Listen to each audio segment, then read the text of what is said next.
Bonjour.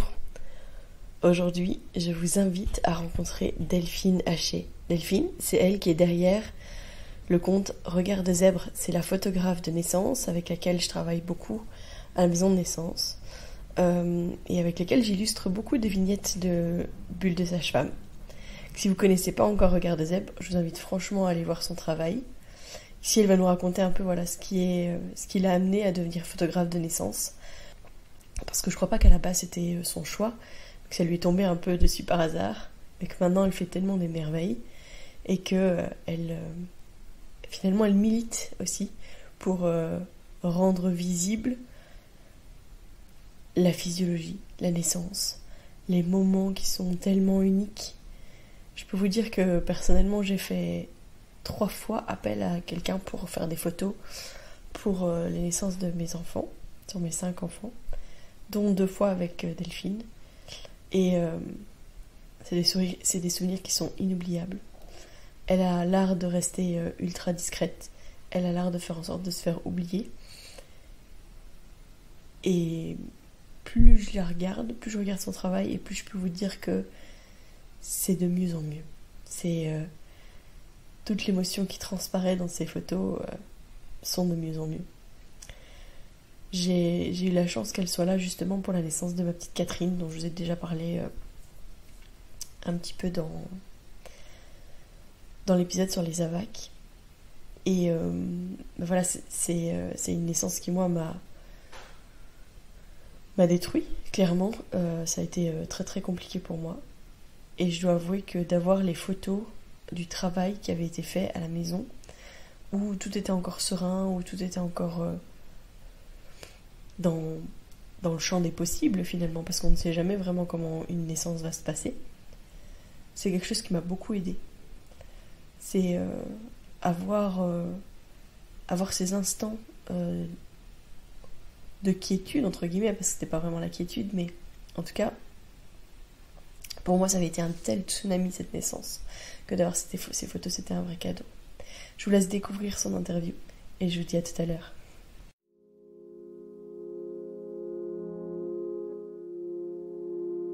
Bienvenue dans Bulles de sage-femme, le podcast qui déconstruit les croyances, démystifie les peurs sociétales, redonne toute sa place à la physiologie des femmes qui savent enfanter dans leur pleine puissance, mais aussi des bébés qui savent se mettre au monde. Ici, vous profiterez de l'expertise de sages-femmes pratiquant en dehors des hôpitaux, des accouchements à domicile ou en maison de naissance.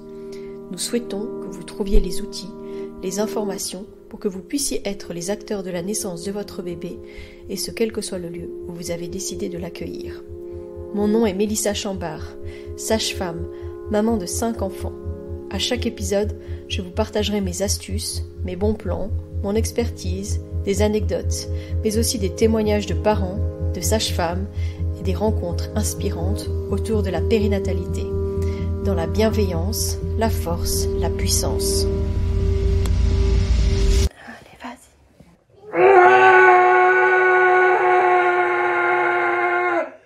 Bonjour Delphine. Bonjour Mélie. Écoute, je suis ravie d'être là aujourd'hui pour discuter un peu de ton travail. Donc Delphine, toi tu es photographe de naissance. Mm-hmm. Et avant ça, donc tu as eu quand même d'autres casquettes, puisque tu as été juriste et puis échevine. Donc tu t'es lancée dans la photo il y a quoi, 7 ans maintenant ? 7 ans, c'est bien ça, oui. Et tu t'es mis à la photo de naissance depuis 6 ans. En tout cas, j'étais à ton premier accouchement. Oui, c'était en avril 2017. Ouais. Qu'est-ce qui t'a amené en fait à la photographie de naissance ? C'est vraiment un hasard, le hasard des rencontres. Voilà, j'étais dans une soirée avec une copine qui m'a présenté une de ses copines qui était sage-femme, qui était enceinte et qui allait accoucher à domicile et qui avait envie qu'il y ait une photographe ce jour-là. Et donc elle m'a proposé et puis j'ai dit oui parce que je trouvais que c'était un challenge intéressant. Je n'étais pas lancée depuis longtemps comme photographe. Et je me suis dit tiens, pourquoi pas. Mais j'y suis allée vraiment sans arrière-pensée, que je puisse un jour en faire une spécificité. Et surtout sans me douter à quel point ça allait être dingue d'être là à ce moment-là. Donc vraiment j'y suis allée à la cool quoi. Et puis quand je suis sortie de cette naissance, j'ai su que c'était ça que j'avais envie de faire et que ouais, c'était fou, c'était les émotions hyper brutes, c'était tout ce que j'aimais et donc du coup j'ai eu tout de suite envie de recommencer, quoi. Ce qui est fou, c'est est-ce que tu t'étais intéressée à la photographie de naissance avant cette naissance-là? Pas du tout. Et je savais pas du tout, j'étais pas maman à cette époque-là. Et je savais pas du tout comment fonctionnait. Tout ça, c'était très très très éloigné de mes préoccupations de l'époque. Et donc, après, à part avoir vu une chatte mettre bas des chatons, je ne savais rien de la naissance. J'avais pas de bébé autour de moi. J'avais pas, voilà, tout ça, c'était loin, loin, loin. Donc j'y suis allée. Comme je dis souvent, j'aurais été voir le vol des faucons pèlerins, quoi. Il y avait un côté comme ça, j'allais découvrir un truc que je connaissais pas, et donc ce jour-là, en plus, c'était à domicile, donc c'était encore plus éloigné que même les images que j'aurais pu en avoir des films ou des documentaires ou des choses que j'aurais pu voir dans ma vie de tous les jours. Il n'y avait rien que je connaissais ou que j'appréhendais en allant à cette naissance, et donc j'ai beaucoup observé. J'ai vite compris que je devais être en recul dans un coin et me faire toute petite. Ça, c'est des choses que j'ai assez vite compris. Et puis après, j'ai juste saisi les instants auxquels j'ai assisté. Voilà. Tu as eu l'art de se placer de manière à immortaliser des moments très forts, très puissants, et aussi très intimes. Les gens qui choisissent de travailler avec toi, ils savent que du coup, ils vont partager avec toi le jour, un des jours les plus puissants, les plus intimes de leur vie, parce que c'est quand même particulier une naissance dans toute sa splendeur, mais aussi parfois dans toute sa violence. Et comment est-ce que... Enfin voilà, si toi, tu n'avais aucune idée de vers quoi est-ce que tu allais, comment est-ce que tu as appréhendé ça au fur et à mesure? Sur le coup, je me suis pas bien rendu compte de ce que je vis. Enfin, voilà, j'étais j'étais très concentrée sur les images que je prenais parce que c'était quand même un challenge.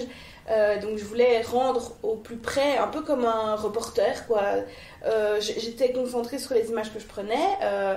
Mais donc, t'étais là ce jour-là, hein, donc tu sais qu'au moment de la sortie du bébé, j'ai été complètement dépassée par mes émotions, quoi. J'ai beaucoup pleuré. Ouais, je dis toujours, c'était pas une émotion, conscientisée. C'était vraiment de mes tripes que ça sortait. Ça a commencé à couler. Mes larmes ont commencé à couler. Je voyais plus rien parce que j'ai porté des lunettes, donc il y avait de la buée devant mes lunettes. J'ai vraiment pris, je sais pas, 5 minutes de photos un peu à l'aveugle parce que je voyais plus ce que je faisais. Tellement ça m'a... Waouh! Il y a un côté, la vie apparaît, quoi. Ça, c'était un truc... Waouh! C'était dingue et je revenais pas d'être là, quoi.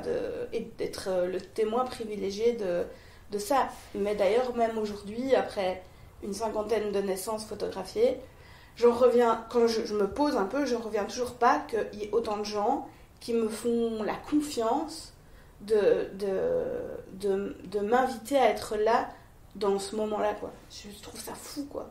Je suis honorée et pleine de gratitude, mais je trouve ça dingue. Donc voilà. Je dois avouer que moi je suis ton travail constamment. C'est vrai que voilà, j'étais à ton premier reportage de naissance, mais je t'ai toujours suivi. J'ai la chance d'avoir à certains moments la chance en fait de partager avec toi des moments de naissance. Et on était encore ensemble hier, mais j'ai trouvé aussi que tes photos, elles ont beaucoup évolué. Oui. Les cadres, enfin la manière dont tu cadres tes photos, l'intensité que tu arrives à capturer, c'est chaque fois quelque chose qui en ressort qui est vraiment puissant.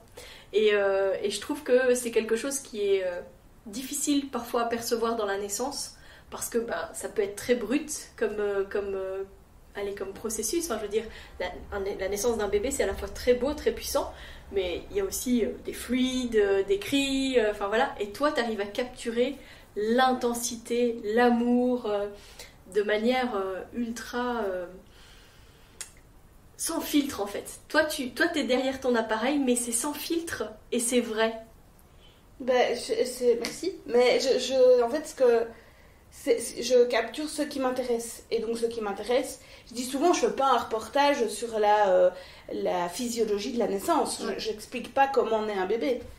J'explique l'amour et la complicité du couple. J'explique l'émotion que c'est pour le couple de devenir parent. C'est ça que j'ai envie de montrer. C'est ça que je vois. Moi, ce que je vois en premier, et j'aime beaucoup déjà rien que les photos du travail, parce que il y a une force qui dégage de la future maman. C'est un truc de fou, quoi. Enfin, c'est un moment tellement privilégié pour ce couple, dans cette complicité qu'on voit à ce moment-là. C'est dingue, quoi. Donc forcément, c'est ça que j'ai envie de montrer. Le reste, ben, c'est pas utile. Enfin, en tout cas, souvent, c'est pas utile de le montrer, quoi. Donc ce que je montre, c'est l'émotion, parce que c'est ça qui m'anime et c'est ça qui m'intéresse. Est-ce que dans les lieux où tu vas, est-ce que c'est toujours bien vu en fait que tu sois là en tant que photographe? Alors, aujourd'hui, je dirais que oui. Jusqu'ici, les lieux où je suis rentrée, ça s'est bien passé. Parce que aujourd'hui, ma notoriété, entre guillemets, me précède et que du coup, c'est plus simple. Mais ça n'a pas été toujours comme ça. Donc, il y a eu la période du Covid qui a été extrêmement difficile parce que les hôpitaux ont vraiment filtré les personnes qui pouvaient ou non rentrer. Donc là, il y a eu toute une période où j'ai plus pu rentrer nulle part. Et ça coïncidait avec le moment où je pouvais tout doucement rentrer, par exemple, dans les hôpitaux. Et donc, au moment où j'ai un tout petit peu pu rentrer, bah là, j'ai plus du tout rentrer à cause du Covid. Donc ça a été des moments compliqués. Mais je dirais qu'une fois que je suis allée une première fois, en tout cas à l'hôpital, souvent après la porte est ouverte, parce que les soignants ont pu voir que j'étais respectueuse, que j'étais, voilà, qu'il n'y avait pas de soucis, que j'allais pas leur apporter de la difficulté, que j'allais pas être dans leur chemin, que voilà, que tout ça allait être fluide. Donc à partir de là, ça se passe toujours bien et je suis la bienvenue. Il y a vraiment certains hôpitaux où je vais où je me sens accueillie, où on fait tout pour que je sois bien, que mon boulot puisse se faire le plus facilement possible. Donc ça, c'est hyper chouette. Et évidemment, les maisons de naissance, là, je suis bien accueillie, mais je l'ai toujours été. C'est les hôpitaux où ça a parfois été un peu plus compliqué, mais aujourd'hui, ça se passe bien. Moi, je pense qu'à la base, il y a peut-être des a priori, parce que des photos, dans ces moments-là, c'était peut-être pas très bien vu. Oui. Enfin, en tout cas, on voyait peut-être pas la nécessité. Mais c'est vrai que pour t'avoir vu travailler, puis pour t'avoir eu 2 naissances chez moi, pour mes 2 dernières filles, c'est vrai que tu as l'art d'être une petite souris discrète. On finit par t'oublier en fait. Donc tu arrives à capter l'instant, mais en même temps en étant pas du tout dans les pattes, pas du tout à faire du bruit. T'as un appareil qui est merveilleux qui fait aucun clic. Ouais, c'est vrai. Donc ça c'est vraiment chouette. Enfin, je me souviens quand tu as eu ton nouvel appareil qui faisait justement pas de bruit, tu étais super contente de le montrer en disant il fait plus du tout de bruit, il n'y a plus du tout de petits bruits ou quoi que ce soit, et ça c'était l'outil ultime pour toi. Oui, c'est ça, je l'ai choisi pour ça en grosse partie. J'ai choisi cet appareil-là parce qu'il était complètement silencieux et parce que je me rendais bien compte que même si la maman en travail, elle finit par ne plus entendre le clic, mais les sages-femmes, par contre, elles continuent de l'entendre. Les papas aussi. Et les papas aussi. Ouais. Et donc, du coup, je voulais vraiment que tout le monde m'oublie. Enfin, en tout cas, être le moins possible une source d'intérêt. Parce qu'il faut vraiment que... Voilà. Mais ça, je l'ai appris petit à petit. Enfin, je veux dire... aujourd'hui, je sais que le silence est important, que mes déplacements doivent être mesurés, que je ne dois pas forcément être tout le temps dans la pièce où se trouvent les futurs parents, mais tout ça, je l'ai appris sur le tas, parce que j'ai pas eu personne pour m'expliquer comment ça se passait, puisque j'étais la seule, ou à peu près, au moment où j'ai commencé, en Belgique en tout cas. Il n'y avait pas de formation finalement pour faire ça? Non, tout à fait, il y avait un peu des workshops aux États-Unis, des choses comme ça, mais rien, en tout cas rien en français.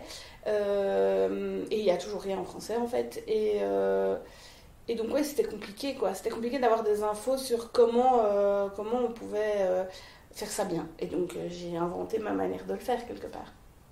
Super. Mais donc du coup, avec ton bagage et avec tout ce que tu as mis en place au cours des années, au cours des accompagnements, etc., toi, tu vas peut-être bien former des photographes, du coup. Est-ce que tu as eu des demandes?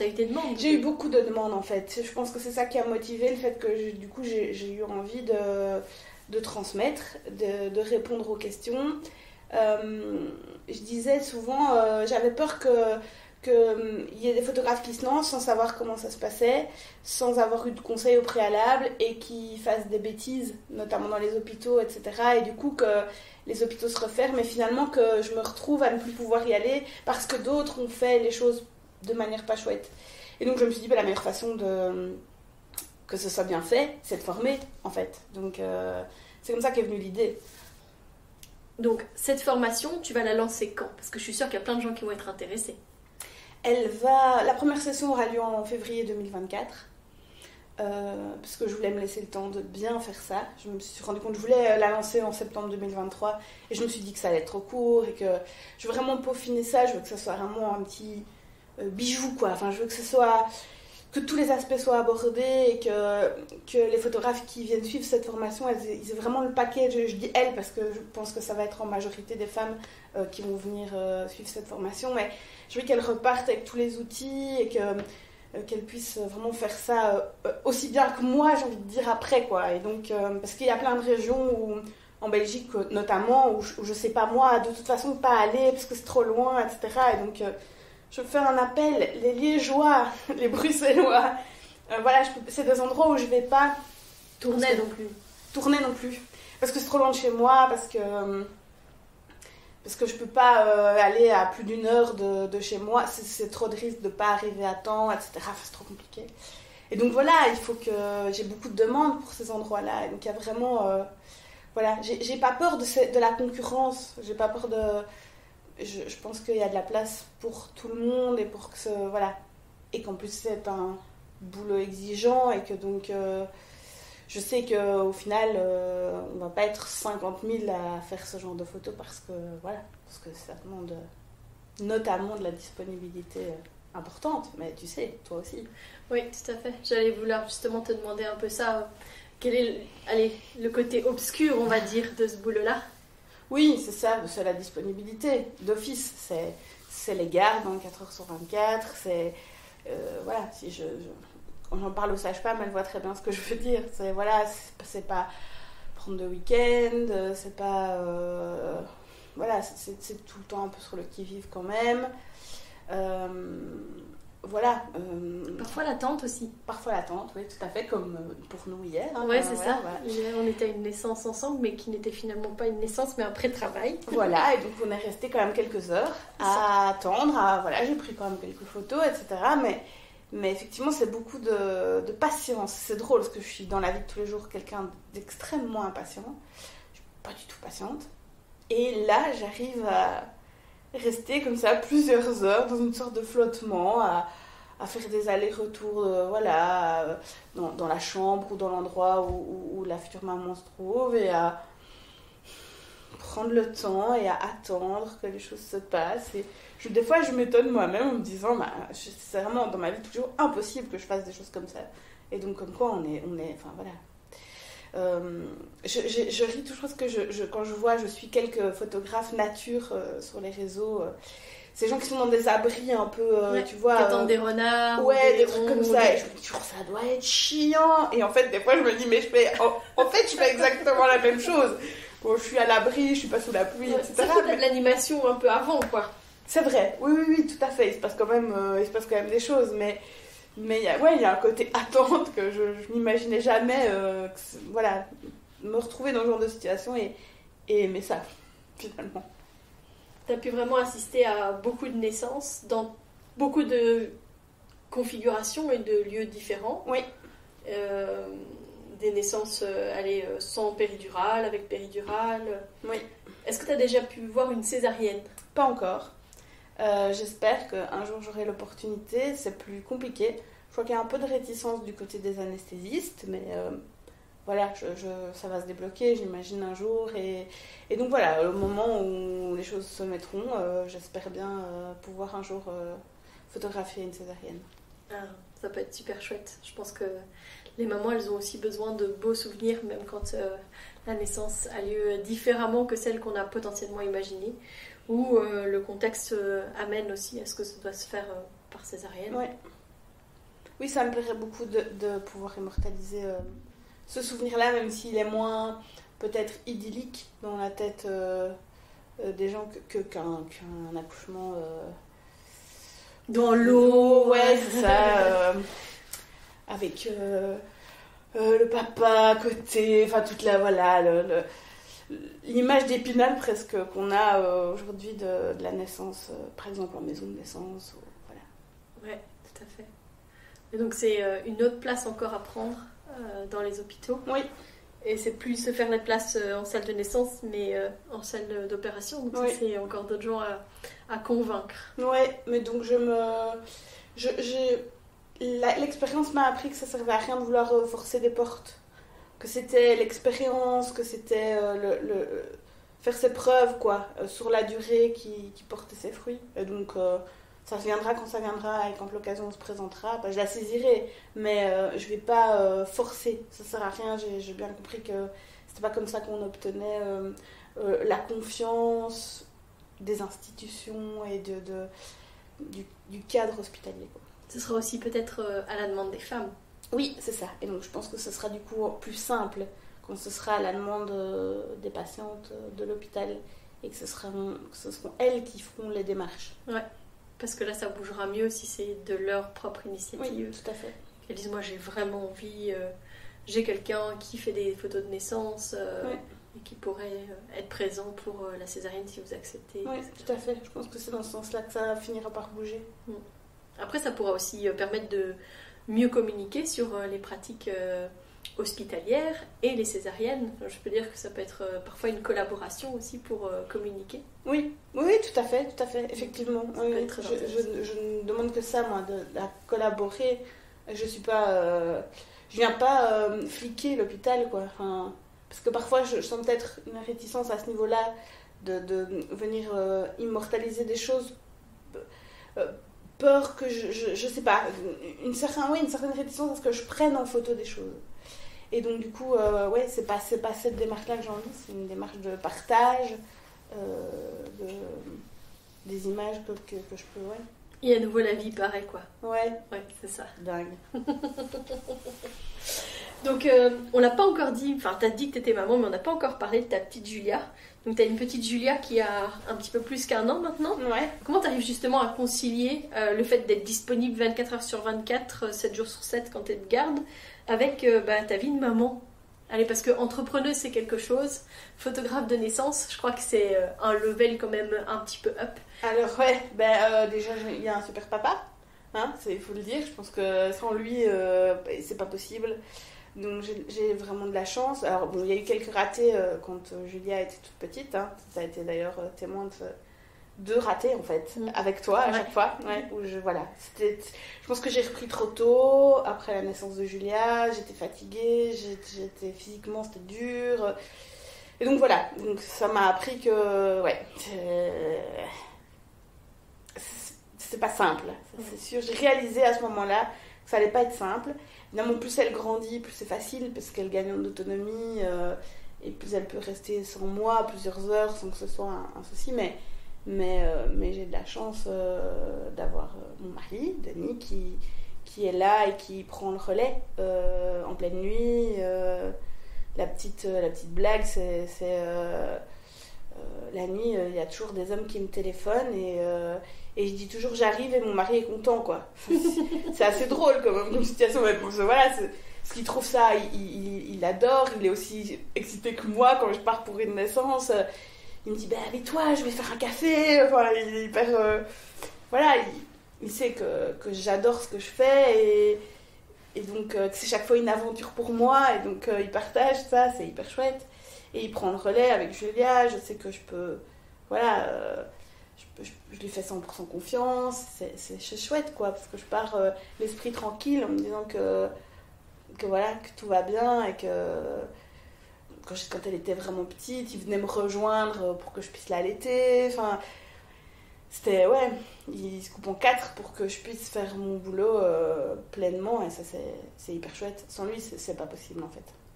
C'est ça, c'est des boulots passion, mais si on mène ça de front avec nos familles, on a aussi besoin de quelqu'un qui croit en nous et puis qui prend le relais. Tout à fait.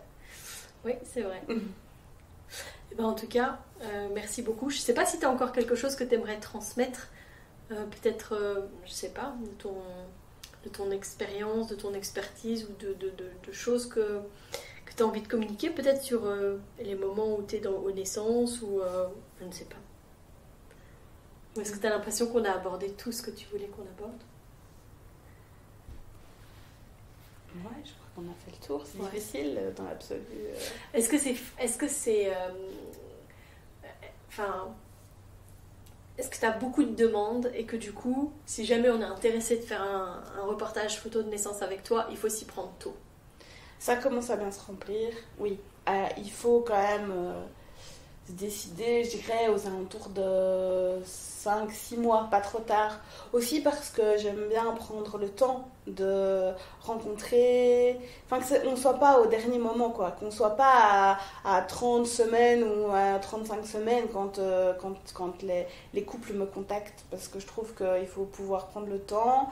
Que ça peut mûrir aussi un peu après notre première rencontre, parce que je prévois toujours 2 rencontres avec les couples avant la naissance, que ça mûrisse, qu'il y ait peut-être des questions qui viennent, etc. Je trouve que c'est un peu un processus et donc du coup ça doit, on est trop court, si on est trop proche de la naissance, je trouve que on n'a pas vraiment le temps de se connaître et d'être à l'aise. Je dis souvent, bah ouais, je vais être avec vous dans un moment quand même hyper intime, il faut que ma tête vous revienne, il faut que vous puissiez dormir sur notre première rencontre et me dire, ok, finalement, ouais, ça va, on est ok, on y va. Donc, tout ça, ça prend un peu de temps, quoi. Et donc, outre le fait que mon planning se remplit, il y a aussi le côté... j'aime bien qu'il y ait un peu de temps, qu'on ait un peu de temps pour... C'est créer du lien. Oui. Lien de confiance. Oui, évidemment, mais comme vous, les sages-femmes, j'imagine. Oui, tout à fait. Mais donc, qu'est-ce que tu abordes en fait dans ces rendez-vous-là? Ils te posent des questions? Oui, c'est ça. Moi, j'aime bien débuter par le truc ouvert en disant, est-ce que comme ça, de base, il y a des choses que vous avez envie de savoir? De plus en plus, j'ai des infos qui sont sur mon site internet, etc. Les gens peuvent déjà consulter et avoir pas mal d'infos sur comment ça se passe, sur ce qui est compris dans le reportage, la garde, les choses comme ça. Et puis, oui, la discussion commence souvent de manière ouverte avec est-ce que vous avez des questions? Et puis, on parle des différents cas de figure. J'aime bien aussi aborder si c'est un accouchement qui doit avoir lieu par exemple à domicile ou en maison de naissance, qu'est-ce qu'on fait s'il y a un transfert, qu'est-ce qu'on fait si ça doit se finir en césarienne, les choses peut-être moins drôles qui peuvent se passer, mais quand même je trouve que c'est à ce moment-là qu'il faut en parler et pas se demander ce qu'on fait ce jour-là, quoi. C'est important. Aussi quand moi je décide d'arrêter de photographier et de partir, parce que ça arrive que ça se déroule pas tout à fait comme prévu et qu'il y a un aspect plus médical qui se met en place ou plus d'urgence qui fait que moi je vais juste prendre du recul et où je suis plus opportune à ce moment-là. Tout ça j'aborde parce que je trouve que c'est intéressant qu'ils sachent comment moi je me positionnerai s'il se passe ce genre de choses. Voilà.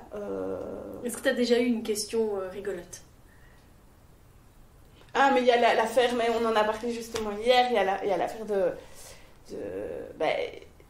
lors d'une naissance, ça arrive quand même souvent que la maman émette des selles au moment de la sortie du bébé.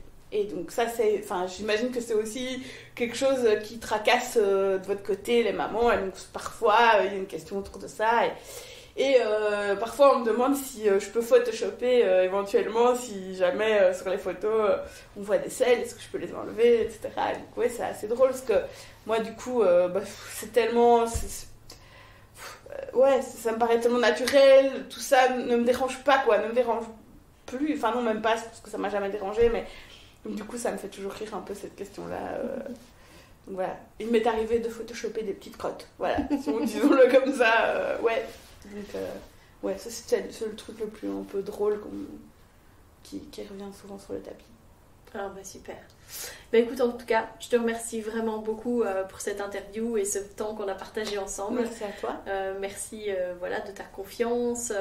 Je vais mettre du coup en lien dans la description de ce podcast tes liens sur tes réseaux sociaux et sur ton site internet où j'invite vraiment les gens à aller voir justement ton univers et ce que tu proposes spécifiquement pour les naissances, bien que tu ne fasses pas que les naissances et que tu es photographe aussi de mariage, de photos de famille, d'événements, enfin aussi plein d'émotions qui peuvent arriver dans une vie.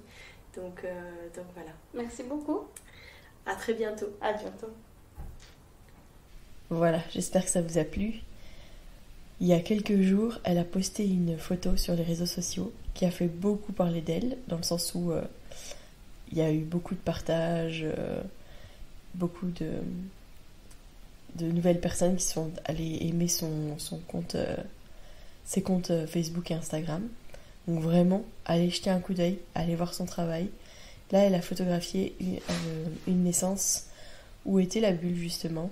Et quand je vous dis qu'elle est devenue aussi, de par son travail, militante pour la naissance, et c'est marqué, elle est importante cette photo, elle est d'utilité publique même.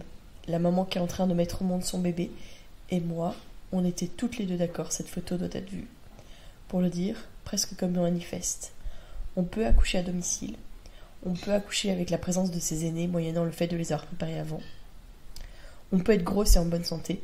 On peut être grosse et accoucher de manière physiologique. Elle fait du bien cette photo. Loin des standards des réseaux sociaux, en dehors de la norme des corps qu'on nous donne à voir. Merci à cette magnifique maman pour ces photos. Et si on inondait les réseaux sociaux de cette photo, et si on la partageait? Voilà, eh bien allez voir cette photo, parce que c'est vrai qu'elle est waouh. Et si c'est pas fait, eh bien allez liker le compte Facebook ou le compte Instagram de Regard de Zèbre. Je vous dis à la semaine prochaine. Si vous souhaitez échanger à propos des différents sujets abordés dans ce podcast, vous pouvez interagir sur les posts dédiés à chaque épisode sur nos réseaux sociaux Facebook et Instagram. Vous pouvez également me joindre par email à melissa.chambard@gmail.com. Je serai également ravie de collaborer avec vous, que ce soit pour un témoignage, une rencontre ou pour savoir quel sujet vous intéresserait à l'avenir. Je vous invite à vous abonner pour ne rien louper des prochains épisodes, mettre des étoiles, des commentaires et surtout à partager pour faire rayonner, voyager ce podcast, pour démystifier l'accouchement en dehors de l'hôpital, parler de ses suivis, de ses naissances et continuer à accueillir en douceur les adultes de demain.